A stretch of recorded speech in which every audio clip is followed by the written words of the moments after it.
Welcome back. Image isn't everything, but it certainly does matter if you're looking for somebody to work with or, people are looking for you, I guess. It matters in relationships. It matters in business. And it really does also matter in houses because people want to have an image of themselves living in a nice home, and that creates a positive, I guess, self-esteem, self-image.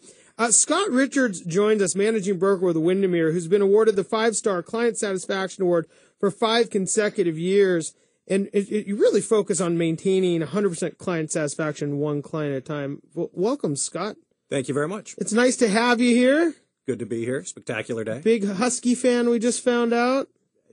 Unrealistic. Yeah. Well, they also pump out some new images and new jerseys. In fact, they decided that they had the image of a national champion in 1960 when they didn't even crown national champions, but I digress. 1991. No.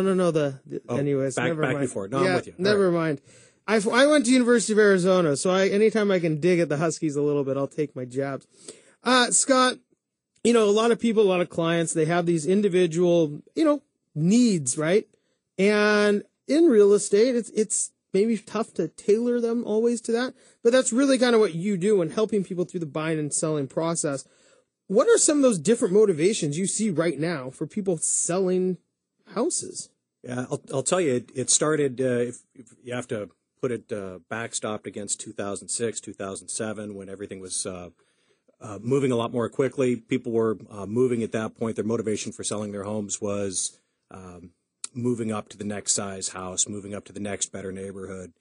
That's gone away. What's causing people to move at this point is job relocation. Get a lot of people moving into the area. Great jobs happening with Amazon, Starbucks, Microsoft.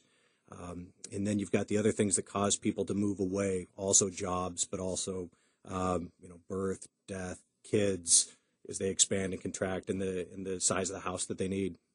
And so when you start looking at the reasons for selling, I guess it is a big difference because it used to be, well, geez, now I can make $200,000. Now I can, right? Yeah, it wasn't even just I made that much more. You could just borrow more. It was all about leveraging. Hey, we can leverage into the next house because it's only going to grow in value. So it doesn't really matter if we can afford it. That's gone away. And so now people are actually selling houses for reasons that they used to, not because they made money or maybe they want to deleverage into a smaller house, really. Yeah. It's the things that drive life, right? Again, birth, death, kids, need for schools, need not to have schools anymore, and then jobs, as people get shifted around. That is definitely one of the biggest pieces. A lot of folks coming in, a lot of folks going out with jobs, out of state, that is. So when people are looking to sell a house, you're working with them, and they make this in their life. They've decided this is the right time. What's that process of really preparing, a seller? Well, the first is to set expectations extremely low. And by that, I mean, selling a house is not fun. There's nothing fun about it. You live in a glass bowl. You've got to keep your house clean. You've got to take down all your personal stuff. You've got to hide most of the toys that your kids play with. And then you've got to leave the house every time there's a showing. There is nothing fun about it. So to set that expectation. Like, this is going to suck. No question. Those are actual words that I use. Prepare yourself. It's not glamorized. There's nothing great about it. And if they don't believe me, within the first 5 to 7 days of the showings going on, they've got to leave for the brokers open, the open house, for showings. And then sometimes the showings don't show up, but they've got the house clean. They've been out of the house with the kids for 2 hours. You can only eat at Baskin and Robbins, bribing the kids so many days in a row. Right? So it's a tough process. So to make sure setting expectations low, making sure that their reasons for wanting to put their house on the market are they need to, right? There's some life factor force that's causing them to have to sell. Because if that isn't there, I'm going to encourage them not to sell their house. It just isn't the time to kind of see if it's going to sell, kind of see if I'm going to make some money. Right. Well, and even, so when people are going through this, now we've heard a lot on the show that the market's actually picking up. Some houses are selling in a matter of days. Yep, correct. So you might get lucky.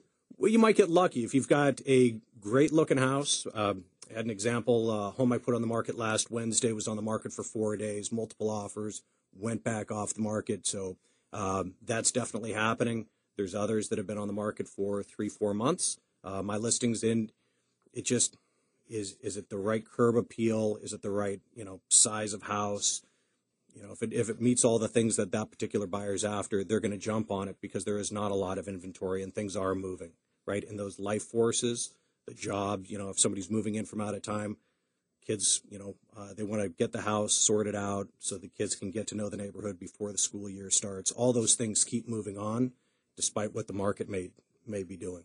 And so that process you talked about, you just mentioned curb appeal. I mean, that's one of those big things. People are going to like the house, the image, the initial image of a house, and that has to be good. It has to be magnificent, right? Better than maybe it even is. And that's, the prep work of getting the everything perfect before the house is launched onto the market, the listing goes live. It's getting the yard sorted out. And it sounds all this stuff people kind of know. But it goes to another level in the current market. You've got to stand apart, and then the photographs that are going to display that to everybody on the web, which is how people are going to see the house for the first time. That stuff has to be perfect immediately. You can't go back and change the photo later, because when people cycle through to see what the new listing is online, it's only a new listing once, right? And if that thumbnail picture isn't great, they're not going to click on it, and they'll never see it again, so it goes away.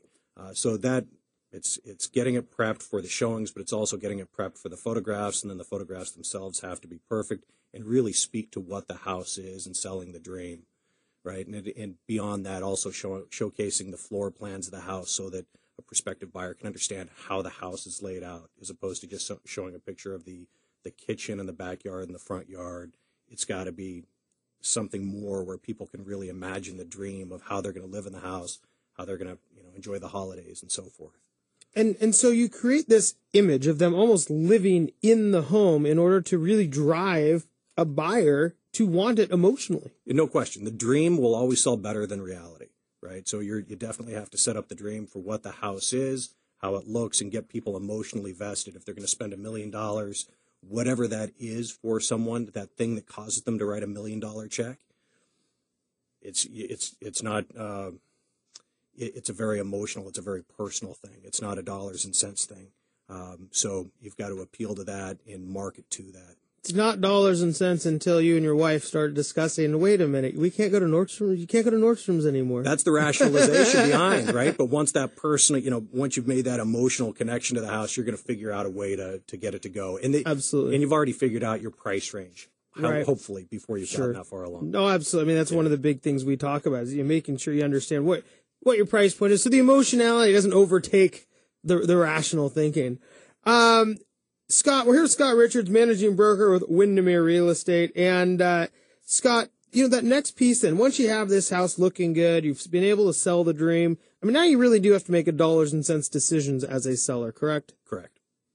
So and you're talking about the pricing and how you come up with a price in the current market.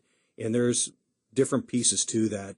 It's pretty analytical. You pull up the data. It depends on the type of neighborhood, but we'll use Mercer Island for an example. Pulling up similar style homes, similar aged homes, similar square foot, ideally neighborhood of what's been selling in the past couple of months, right? A competitive market analysis is the lingo for it. That's a piece of the puzzle. Hopefully you've got some great comps. There was a period of time there back in 2009 when nothing was selling, so comps were pretty tough to come by. That's changed. We have comps available. In coming up with a range, so you're going to get a price per square foot. You're going to apply that to the size of the house. You're also going to take into account view, condition of the home, the yard, neighborhood, some of the intangibles, and also put that into the mix. And it's going to be a question of presenting a high number, a reach number, a mid number, and a got to sell it today number. And working with the client to figure out what are their needs. Do they have to sell tomorrow? What do they have forces that are causing them? They've got to sell now because they need to go buy a house in a new city. Do they have a couple of months, right, to explore a little bit? Most sellers in today's market are aware of what's going on in the marketplace and are interested in a competitive number that it's going to get it sold quickly.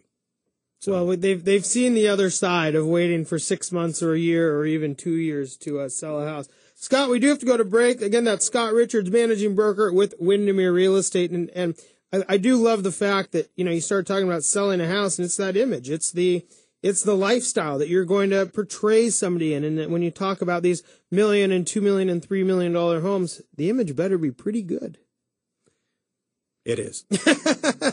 Well, Scott, thanks so much for joining us. When we come back, a lot of people are looking at houses, and a lot of people are buying them. They're buying them at a faster rate than we've seen before. But, one of those things that I'm going to make you get when you get your mortgage is going to be your homeowner's insurance. We're going to come back with some real tips on saving money when you start shopping for that insurance.